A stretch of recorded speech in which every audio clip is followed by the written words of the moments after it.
Hello everyone, welcome back to the channel. Today we're diving into one of the most intense developments in the ongoing conflict between Russia and Ukraine. News has been spreading fast about what many are calling a massive Ukrainian strike that sent shockwaves through Russia, triggering widespread panic, confusion, and a serious reassessment of Moscow's military security. The story is developing quickly, but the scale of this strike and its political and military implications are already clear. Russia, once confident that its own territory was largely insulated from direct attack, is suddenly realizing that the war it started is now coming home. Over the past few months, Ukraine has been increasing its capacity to hit targets far from the front lines. What began as limited drone operations near occupied regions has evolved into long-range attacks deep inside Russian territory. These strikes have targeted fuel depots, refineries, airfields, and even power infrastructure. And this latest T-wave appears to be the most extensive yet. Multiple Russian regions, including Moscow, Tula, Bryansk, and Belgorod, were hit almost simultaneously. Eyewitnesses across Russia reported explosions, fires, and sudden blackouts, while Russian media scrambled to control the narrative. According to reports, Ukraine launched a large-scale drone operation aimed at disrupting critical Russian infrastructure. Russia's defense ministry quickly claimed that most of the drones were intercepted, but the damage on the ground tells a different story. Fires erupted at a major oil refinery in Krasnodar Krai, and local officials admitted that a drone had hit an oil tank, igniting a massive blaze. At the same time, several explosions were reported near a major fuel pipeline south of Moscow. Residents described hearing the sound of incoming drones and seeing streaks of light in the sky as anti-aircraft fire lit up the night. The significance of these attacks cannot be overstated. By striking deep within Russian territory, Ukraine demonstrated that no place is completely safe. For ordinary Russians who had long believed the war was distant, this was a terrifying wake-up call. Panic began to spread across social media, with messages circulating about explosions and power outages. Some people rushed to gas stations to fill up, fearing shortages. Others began speculating whether the Kremlin could still guarantee security. The psychological impact of these strikes is enormous. It undermines the image of invincibility that Russia's leadership has tried so hard to maintain. Militarily, the implications are equally serious. Russia's vast territory has long been both a strength and a weakness. Defending it all requires enormous resources, and until recently, most of those defenses were concentrated near the Ukrainian border or around major military installations.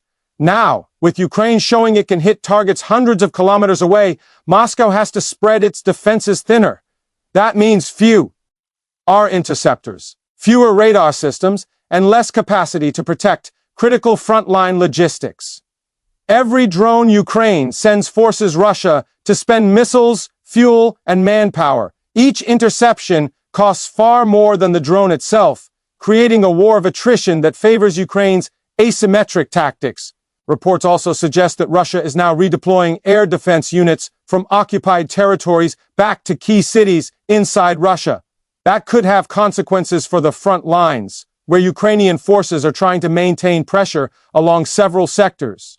If Russia has to divert its best air defense assets to protect refineries and air bases inside its own territory, it leaves troops at the front more exposed to Ukrainian air and drone attacks. It's a domino effect.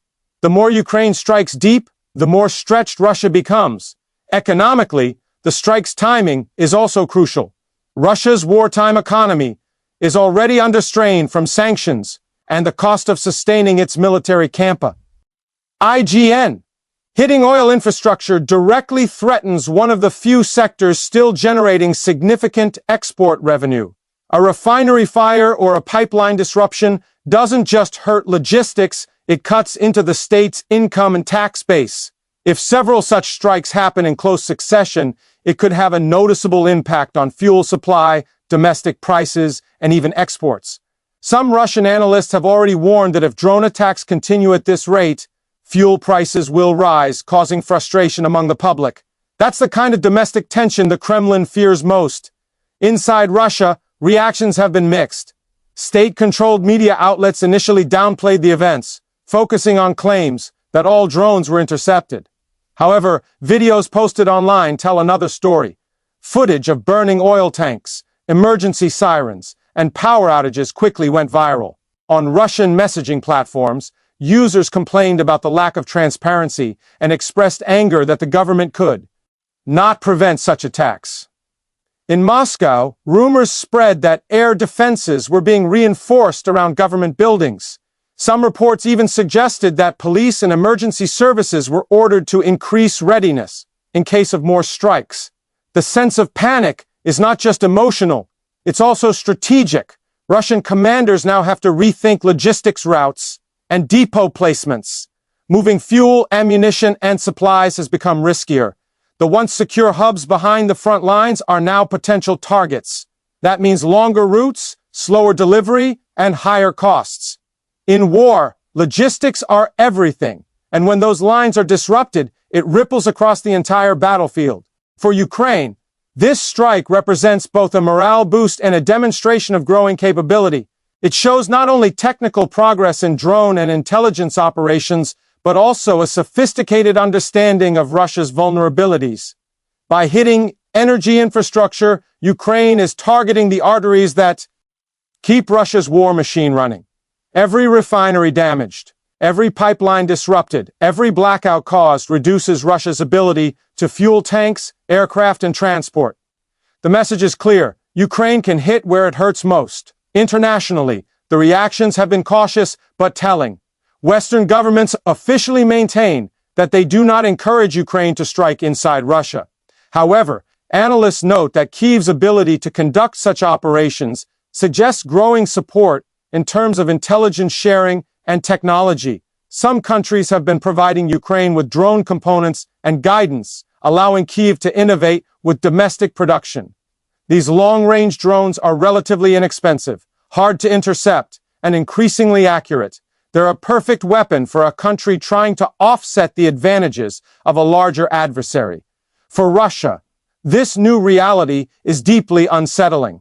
The Kremlin has long presented itself as in control, projecting power abroad while maintaining stability at home. But when explosions start happening within its own borders, that narrative collapses. The public begins to question how long the government can sustain a war that now directly endangers them. The elite, too, may start worrying about the economic and personal costs. Every refinery that burns affects business interests, every blackout hits the economy, and every failed interception damages credibility. Inside the Russian military, morale may also take a hit. Soldiers on the front lines rely on the belief that their homeland remains untouchable, that their families are safe, and that the supply lines behind them are secure. When news spreads that drones are striking refineries near Moscow, that sense of safety evaporates. Some troops might start doubting leadership, wondering whether resources are being misallocated, or whether the war's objectives are still worth the cost. Ukraine, meanwhile, has been quick to frame this operation as a legitimate act of defense. Officials emphasize that these strikes target facilities supporting the invasion, fuel that powers tanks, air bases launching missiles, and logistics centers sustaining occupation forces. In their view, these are valid military targets. By demonstrating reach and precision, Ukraine aims to erode Russia's ability to maintain the occupation while showing both allies and adversaries that it remains capable, innovative, and determined. Still, the risk of escalation cannot be ignored. Every major strike inside Russia raises the possibility of a stronger retaliation. Russia has already increased missile and drone attacks against Ukrainian cities in response to earlier incidents. If the Kremlin feels cornered or humiliated, it might resort to even harsher tactics, including attacks on critical infrastructure like power plants, railways, or dams in Ukraine. That cycle of retaliation could make the conflict even more destructive. There's also a diplomatic dimension. Some of Ukraine's allies may quietly support its ability to strike deep, but worry about public perception.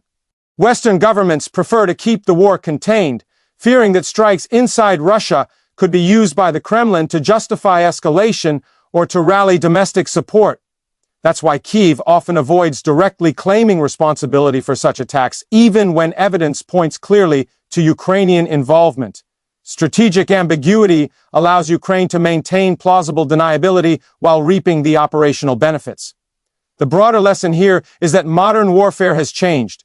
The line between front and rear is blurred. With drones, cyber operations, and precision weapons, even the deepest parts of a country are no longer safe. This is not the industrial warfare of the 20th century. It's a multidimensional conflict where technology and intelligence matter as much as tanks and artillery. Ukraine has embraced that reality faster than anyone expected. By leveraging innovation and creativity, it has managed to challenge a much larger adversary in ways that were once unthinkable. For ordinary Russians, the psychological toll of these strikes may grow over time. The sense of being untouchable was one of the pillars of national confidence. Losing that feeling introduces anxiety that can spread through society. People begin to question the narrative of a special military operation taking place far away when explosions are happening near their own towns. That anxiety can lead to frustration, resentment, or even quiet opposition. While open protest remains dangerous, the erosion of public confidence can have long-term effects. The panic after this massive strike is therefore not just about the explosions themselves. It's about what they symbolize. They show that Russia's war has consequences it can no longer control. They reveal that despite heavy investment in defense, vulnerabilities remain, and they highlight that Ukraine's determination and adaptability continue to evolve, keeping Russia of balance. The next weeks will be critical. Russia will likely respond either with intensified strikes against Ukraine or with efforts to harden its defenses. It may also increase propaganda to assure citizens that everything is under control. But the truth is harder to hide when fires burn in broad daylight and videos flood the internet. Each incident chips away at the illusion of stability. Ukraine, on the other hand, will study the results carefully. Every successful hit provides data on how Russian defenses react, where they're weak, and how to plan the next move. The ability to keep up the pressure inside Russia itself is not just a tactical advantage, it's psychological warfare. It tells both sides that the war's geography is changing. Ultimately, this massive strike could mark a turning point in how the world perceives the conflict. For months, the war had seemed locked in a bloody stalemate, with neither side able to gain decisive ground. But these deep strikes introduce a new dimension, one that targets not territory but capability, morale, and perception. It's not just about who controls a trench line, but who controls the narrative and the future of the conflict. For viewers trying to make sense of all this, it's important to understand that what's happening now is part of a long, evolving strategy. Ukraine is not trying to conquer Russian territory, it's trying to make the cost of war unbearable for Moscow. By hitting strategic infrastructure, it forces Russia to defend everywhere at once, spreading its forces thin. That's how smaller, more agile militaries can outmaneuver larger ones, through strategy, not just strength. Meanwhile, global attention remains fixed on how far each side is willing to go.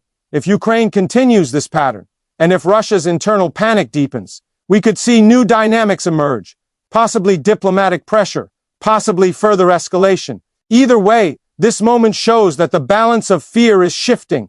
For now, Russia is scrambling to restore calm, to patch up damaged facilities, and to convince its citizens that the situation is under control.